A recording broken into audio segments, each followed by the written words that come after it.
오늘 본문 말씀을 통해서 교회의 일꾼된 자는 무슨 일을 해야 하는가, 그리고 교회의 일꾼된 자는 어떻게 일해야 하는가 살펴보려고 합니다. 아무것도 모르고 교회 일꾼된 사람들이 종종 있습니다.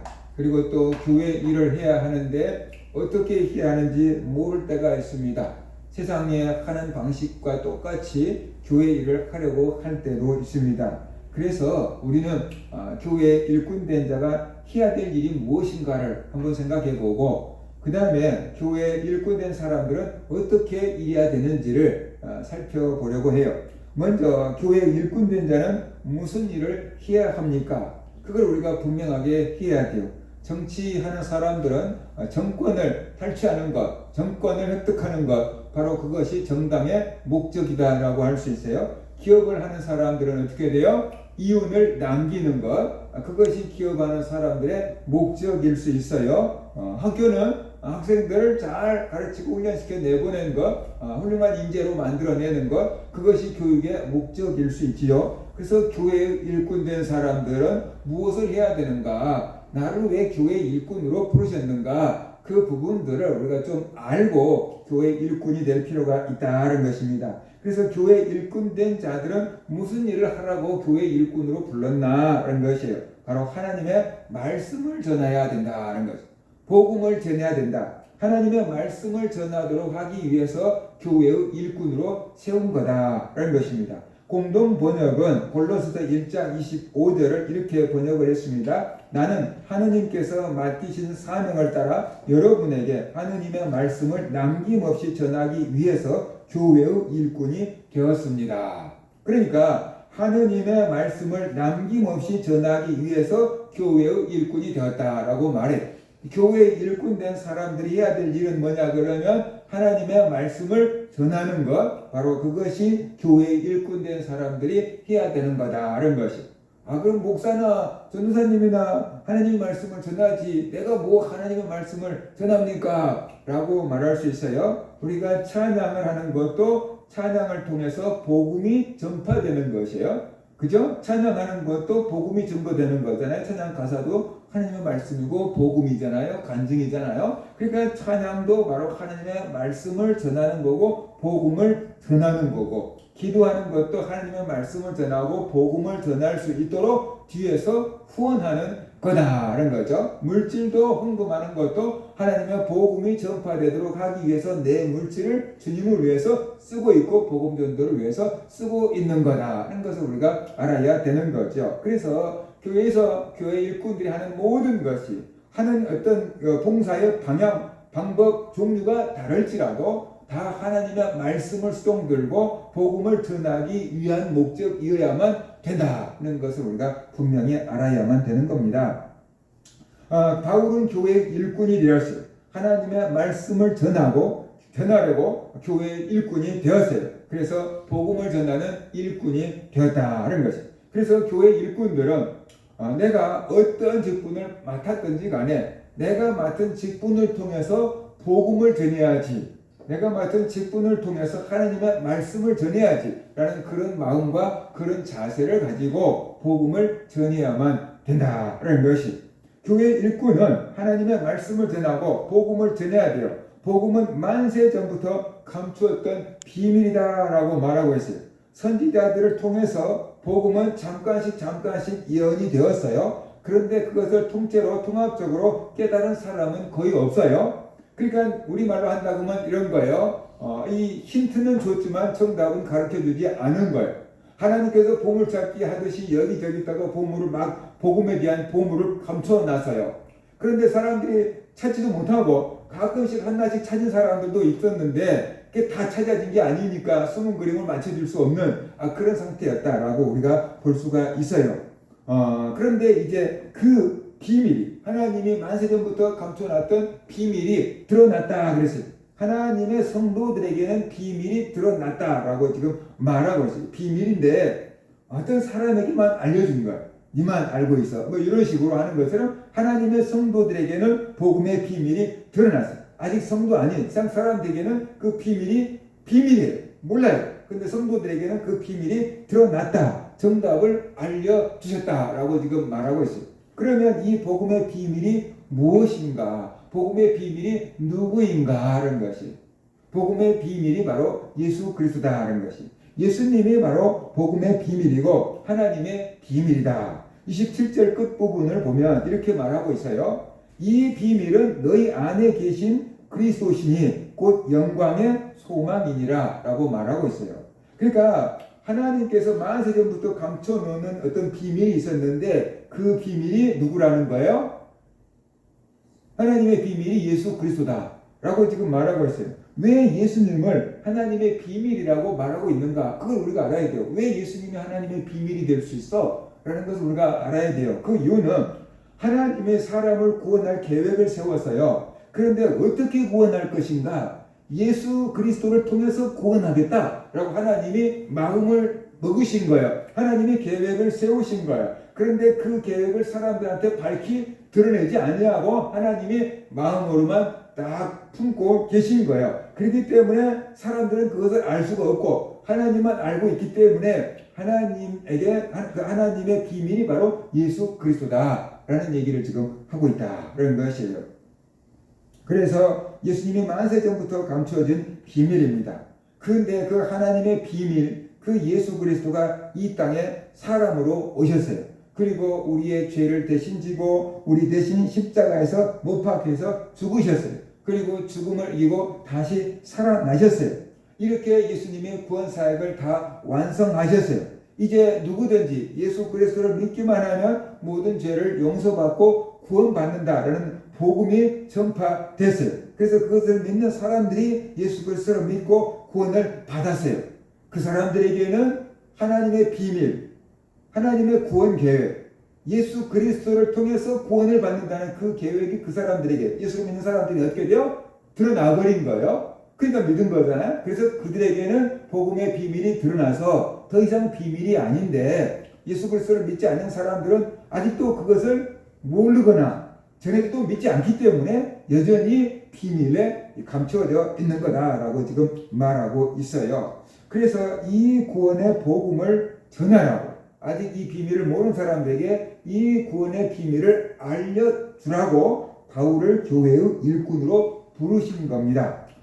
이방인의 사도로 세웠습니다. 그래서 바울은 이방인에게도 복음을 전파하고 있다는 것이, 이 모든 것이 다 하나님께서 계획하신 거다라는 거예요.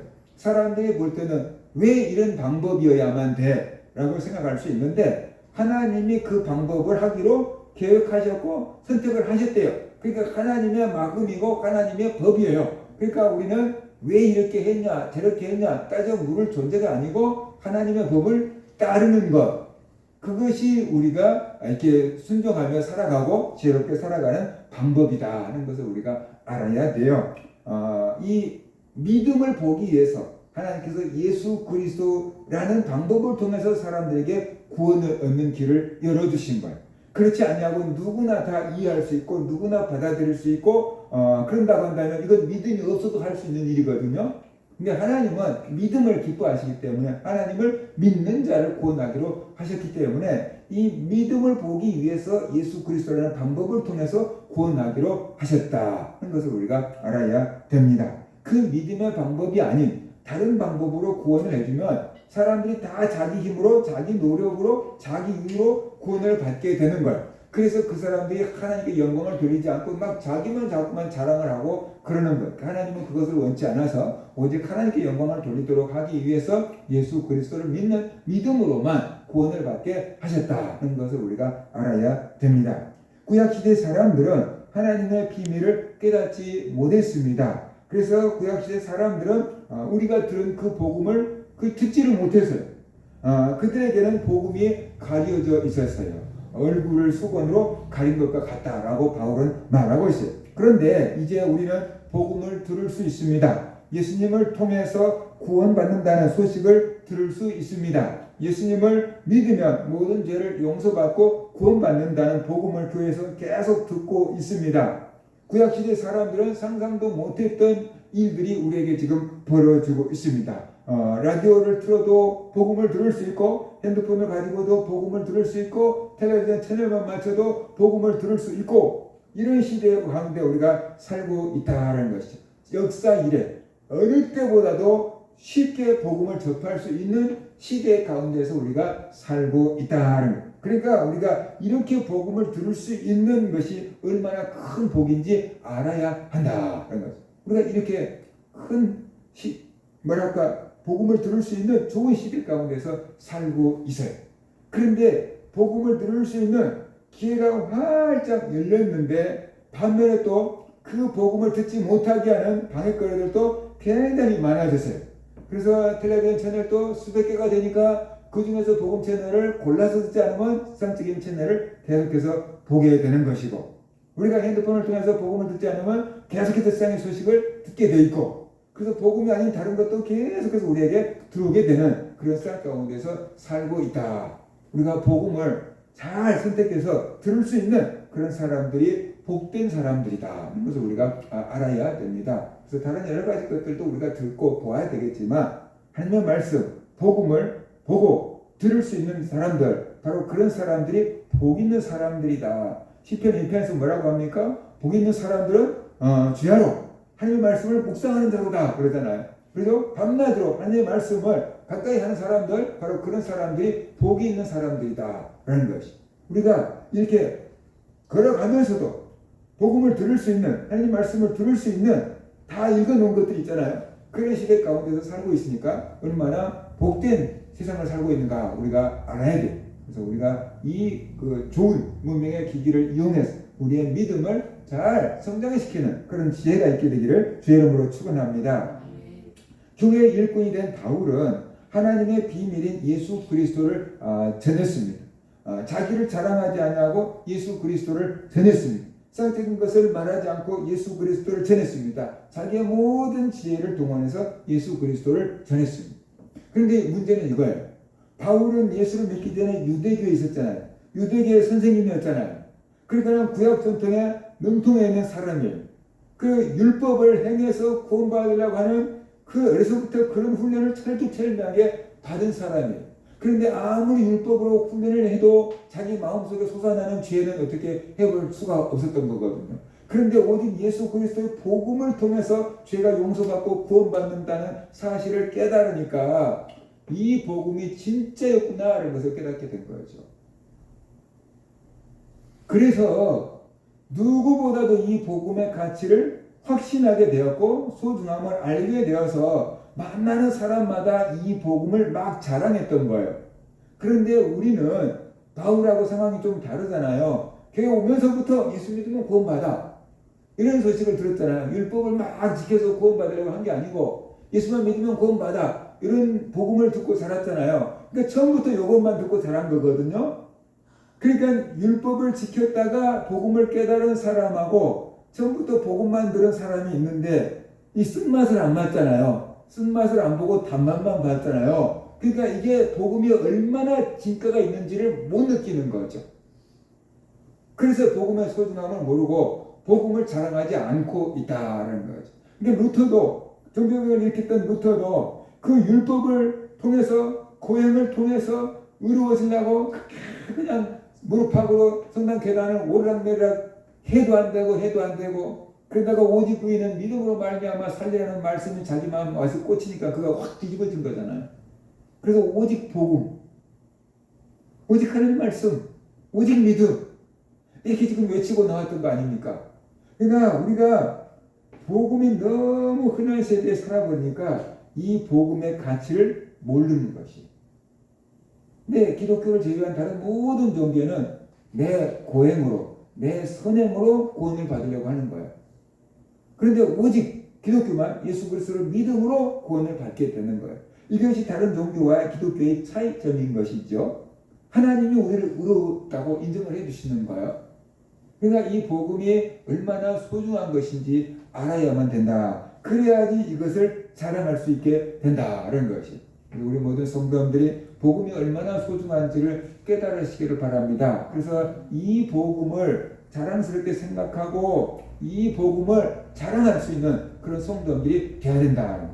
바울이 말했어요. 내가 복음을 부끄러워하지 아니하노니 이 복음은 모든 믿는 자에게 구원을 주시는 하나님의 능력이 됨이라 그랬어요. 그러니까 복음을 부끄러워하지 않는다는 것은 이거거든요.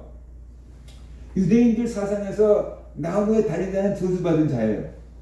그러면 누가 나무에 달렸어요? 예수님이 나무에 달렸거든요. 유대인들 입장에서 보면 예수님이 저주받은 죽음을 당한 거예요. 우리나라 사람들은 예전에는 그랬어요. 객사한 사람들은 에이 그랬어요. 근데 유대인들은 나무에 달려 죽었다. 그러면 저주받은 사람이라고 생각해요. 예수님이 나무에 달려 죽었어요. 그러니까 유대인들 입장에서는 저주받아서 죽었다고 생각해요. 그런데 그 예수를 믿고 그 예수를 전하다가 보니까 유대인들이 볼 때는 왜 강도를 믿어요? 왜 강도를 전해요? 이런 식이 됐던 거죠. 그런데 바울이 알고 보니까 예수 그리스도를 믿으면은 구원 얻는 길이 되는 거예요. 그래서 복음을 원래는 유대인들은 부끄러워했고 자기도 예수 믿기 전에는 부끄러워했는데 부활하신 예수 만나고 나니까 이 복음을 부끄러워하지 않는다라는 거죠. 왜냐 그러면 이 복음은 모든 믿는 자에게 구원을 주시는 하나님의 능력이다라는 것을 알게 된 거예요. 부끄러운 게 아니고 이게 능력이구나. 구원의 유일한 길이구나 라는 것을 알게 된 거예요. 그래서 이 복음을 전한다라고 바울이 말하고 있지 않습니까? 그러니까 우리가 이 복음의 능력을 알고 복음의 소중함을 알 때 우리가 그 복음을 자랑할 수 있게 된다.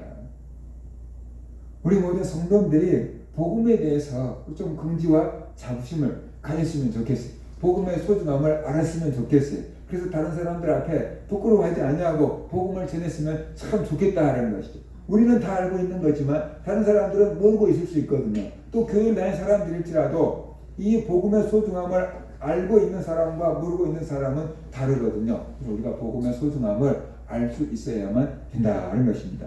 이렇게 바울이 복음을 전하는 목적은 무엇입니까? 사람들이 예수 그리스도를 믿고 하나님 앞에서 온전하게, 다른 성경에서는 흠이 없게 서게 하기 위함이다 라고 말했어요. 예수 그리스도를 믿음으로 사람들이 모든 죄를 용서받고 흠이 없고 티가 없이 온전하게 하나님 앞에 서서 구원을 받을 수 있고 영생을 얻을 수 있고 천국 가게 하기 위해서 바울은 이렇게 복음을 전한다라고 말하고 있습니다. 그러니까 생명을 살리기 위해서, 생명을 구원하기 위해서 복음을 전한다라고 바울은 분명하게 목적을 지금 말하고 있는 거죠. 우리가 복음을 전하는 것도 저 사람을 전도하고 저 사람을 구원하기 위해서 복음을 전하는 거다. 이런 것을 우리가 알아야 돼요. 교회 일꾼된 자들은 이렇게 복음을 전해야 됩니다. 예수님을 전해야 됩니다. 세상에 헛된 얘기들 하는 게 아니고 예수님을 전하고 복음을 전하고 하나님이 하신 일을 전하고 우리가 많은 하나님을 간증하는 그런 성도들이 되어야 된다. 그럴 때 믿음의 불이 붙게 되는 거거든요. 그래서 교회 성도들이 모일지라도, 교회 성도들이 전화통화를 할지라도 믿음의 덕을 세우는 얘기들을 해야 돼요. 근데 자꾸만 믿음 씹어지게 하는 얘기들을 하면은 같이 통화를 했는데 친교는 나로 했는데 믿음은 자꾸만 가라앉게 되는 거죠. 그래서 좋은 얘기들 위로하고 권면하고 용기를 주고 소망을 주고 믿음을 갖게 해주는 얘기들을 자꾸만 우리가 해줄 때, 전화를 통해서라든지 만나든지 그런 얘기를 해줄 때 다른 사람의 믿음이 세워지는 공동체가 될 수 있다는 것입니다. 그 다음에 교회 일꾼된 자들은 어떻게 일해야 하는가 하는 것이 하나님이 주신 힘으로 일을 해야만 된다. 베드로전서 4장 11절 보면 만일 누가 말하려면 하나님의 말씀을 하는 것 같이 하고 누가 봉사하려면 하나님의 공급하신 힘으로 하는 것 같이 하라. 이는 범사에 예수 그리스도로 말미암아 하나님이 영광을 받으시게 하려 함이니 그에게 영광과 권능이 세세에 무궁하도록 있느니라. 아멘. 그랬어요. 그러니까 우리가 봉사를 할 때 말하려고 하면은 하나님의 말씀을 하는 것 같이 하고 봉사하려면 하나님이 주신 힘으로 하는 것 같이 하라. 다시 말하면 내 힘과 내 능력과 내 지혜와 내 경험만 갖고 하나님 일 하지 마라 라는 얘기를 지금 하고 있는 것이 24절에서 바울은 교회를 위해서 받는 괴로움을 기뻐한다 라고 말했어요. 그리고 예수님의 남은 고난을 자기 육체에 채운다 라고 했어요. 다시 말해서 지난번에 말씀을 드렸던 것처럼 복음 때문에 당한 고난을 그렇게 지금 예수님의 남은 고난이다. 그것을 자기 육체에 채운다 라고 말했고 그것을 기쁘게 감당한다 라고 말했던 거죠. 바울이 이렇게 열심히 복음을 전할 수 있고 핍박도 괴로움도 기쁘게 받아들일 수 있었던 이유는 어디 있습니까? 그 힘은 어디서 나오는 겁니까? 29절에서 이렇게 말하고 있습니다. 이를 위하여 나도 내 속에서 능력으로 역사하시는 이의 역사를 따라 힘을 다하여 수고하노라 그랬어요. 그러니까 바울 안에서 능력으로 역사하는 이가 계시다라고 얘기하고 있어요. 바울 안에서 능력으로 역사하시는 분이 계시대요. 그래서 그 능력을 받아서 복음을 전하고 있다는 거거든요. 그러면 바울 안에서 능력으로 역사하시는 이가 누구입니까? 문맥상 보면 예수 그리스도를 가리킨다라고 볼 수 있어요. 27절을 보면은 이 비밀은 너희 안에 계신 그리스도시니 곧 영광의 소망이니라 그랬어요. 예수 그리스도가 성도들 안에 계신다라고 27절에서 말했어요. 그러니까 바울 안에 계신 분은 예수님이다라고 앞뒤 문맥을 보면은 이해할 수 있어요. 물론 성부, 성자, 성령이 삼위일체 하나님이다라고 한다 그러면은 하나님이 계신 거고 성령님이 계시고 예수님이 계시고 틀린 말은 아니지만 문맥상 보면 예수 그리스도가 계신다라고 볼 수 있어요. 그 예수님이 바울 안에서 능력으로 역사하고 계신데요. 그렇기 때문에 바울이 이렇게 복음을 전할 수 있고 고난을 당해도 핍박을 당해도 어려움을 당해도 기뻐하면서 복음을 전할 수 있다라고 지금 말하고 있는 거예요. 그러니까 자기 힘으로 전한 게 아니잖아요. 하나님 주신 힘으로 전하고 있는 거잖아요. 하나님 주신 능력으로 전하고 있는 거잖아요. 하나님 주신 지혜로 전하고 있는 거잖아요. 그게 자기 전한 게 아니에요. 근데 그걸 맛보지 못하면 어떻게 되냐 그러면은 자기 힘과 자기 능력과 자기 지혜로 전한 것 같아요. 그래서 잘 되면은 하나님을 높이지 않고 자기가 높아지고 그리고 또 하나님이 높지 않으면 망칠 수 있어요. 그러니까 하나님의 능력으로 전해야 된다라는 것이에요. 우리의 힘의 근원은 예수 그리스도입니다. 다시 말해서 우리의 힘의 원동력은 하나님께 있다. 우리는 하나님으로부터 능력을 공급받아야 돼요. 하나님의 능력을 덧입어야 돼요. 그럴 때 힘을 다해서 복음을 전할 수 있고 고난 가운데서도 복음을 전할 수 있다라는 것입니다. 복음을 전하는데 우리 힘만 갖고 전할 수가 없어요. 복음을 전하는데 내 지혜만 갖고 전할 수 없어요. 복음을 전하는데 내 경험만 갖고 되지 않아요. 바울도 철학자들을 만나가지고 자기도 철학적으로 전해왔는데 열매가 없었어요. 그래서 오직 십자가에 죽으신 예수님만 전하기로 다짐을 했던 거예요. 철학적으로 논쟁을 해갖고 복음이 전파되는 게 아니다라는 거죠. 오직 하나님의 능력으로 전해야만 된다는 것이에요. 그래서 우리 안에 계신 하나님이 역사하셔야 돼요. 우리는 하나님의 도구가 되고 하나님이 우리 안에서 역사하시고 우리를 도구로 사용하셔야 돼요. 그럴 때 우리가 복음을 전할 수 있고 그럴 때 우리가 어려움도 이겨낼 수 있고 그럴 때 복음의 열매를 맺을 수가 있다라는 것이에요. 그래서 목사가 아무리 주옥 같은 말씀을 전한다고 할지라도 하나님이 함께 역사해 주셔야지 성도에게 은혜가 되는 것이. 찬양하는 성악가들이 아무리 멋진 찬양을 해도 그 찬양 가운데 하나님의 성령이 역사해 줘야지 은혜가 되는 거예요. 세상 가수 데려다가 찬양 시켜놓으면 노래는 잘 부를 수 있지만 은혜는 안 올 수 있거든요. 근데 세상 가수보다 노래는 못해도 찬양대가 은혜받은 찬양대가 찬양을 하면 그것이 은혜가 될 수 있거든요. 하나님의 성령이 역사하면은 그게 은혜가 될 수 있다는 거예요. 그러니까 우리는 하나님의 은혜가 우리에게 임해야 돼요. 하나님의 도구가 돼야 돼요. 그럴 때 우리가 복음을 전할 수 있고 우리의 복음이 생명을 낳을 수가 있다라는 것이. 교회 일꾼된 자들은 하나님의 말씀을 전해야 된다라는 것을 우리가 알아야 돼요. 하나님의 말씀을 전하라고 복음을 전하라고 일꾼으로 세우셨구나 하는 것을 우리가 알아야 돼요. 그래서 우리가 기도를 하든 헌금을 하든 찬양을 하든 그 청소를 하든 전도를 하든 중식을 하든 무엇을 하든지 하나님 영광을 위해서 복음을 전하기 위해서 하나님의 말씀을 전파되기 위해서 내가 이 일에 협력하고 동참한다라는 마음을 가지고 우리가 해야 될 줄로 믿습니다. 내가 모든 하는 교회 봉사가 복음을 전파되게 하는데 복음 직접적으로 전하든 간접적으로 전하든 전파하는데 우리가 초점이 맞춰져야만 된다는 것입니다. 그 다음에는 우리가 복음을 전할 때 어떠한 자세로 전해야 되는가? 내 힘을 가지고 전하지 말고 내 지식을 가지고 전하지 말고 내 경험을 가지고 일하지 말고 하나님을 의지하고 하나님의 능력으로 전해야 된다. 내 안에 계신 하나님이 일하게 하셔야 된다. 그러기 위해서는 내가 먼저 하나님의 도움을 구하고 내가 먼저 하나님의 은혜를 맛봐야만 되는 것입니다. 그러니까 하나님의 은혜를 맛본 사람이 전할 때 그 말이 힘이 있어지고 하나님의 은혜를 맛본 사람이 찬양할 때 그 찬양이 능력이 있어지고 하나님의 말씀을 맛본 사람이 봉사할 때 그 봉사가 감동을 줄 수가 있는 거다 하는 것을 우리가 알아야 돼요. 똑같은 걸 하더라도 하나님의 은혜를 맛본 사람이 하는 것과 하나님의 은혜를 맛보지 않은 사람이 하는 것은 달라요. 그래서 우리가 늘 하나님을 의지하고 하나님의 능력을 덧입어서 하나님의 일을 해야 돼. 그럴 때 지치지 아니하고 하나님의 일을 하면서 오히려 하나님의 능력을 경험하기 때문에 더 믿음이 충만해지게 된다는 것이. 그런데 하나님의 은혜를 덧입지 않고 하나님이라면 열심히 일하는데 능력은 없고 열심히 일하는데 결과물이 없거든요. 그러니까 힘이 빠지고 좌절하고 낙심하게 되고 믿음이 식어지게 되는 거죠. 그래서 우리가 하나님의 일꾼은 복음을 전하라고 세운 거구나. 우리가 하나님을 할 때 모든 초점이 복음 전도에 맞춰져야 된다. 하나님의 일꾼은 내 힘으로 일하는 게 아니고 하나님의 은혜로 하나님의 능력을 덧입어서 일하는 거구나. 그래서 우리가 더욱더 겸손해지고 하나님의 능력을 구하고 하나님의 은혜를 먼저 맛보면서 복음을 전하는 그런 성도들 되시기를 주의 이름으로 축원합니다. 네. 이런 말씀 듣지 않고 우리 같이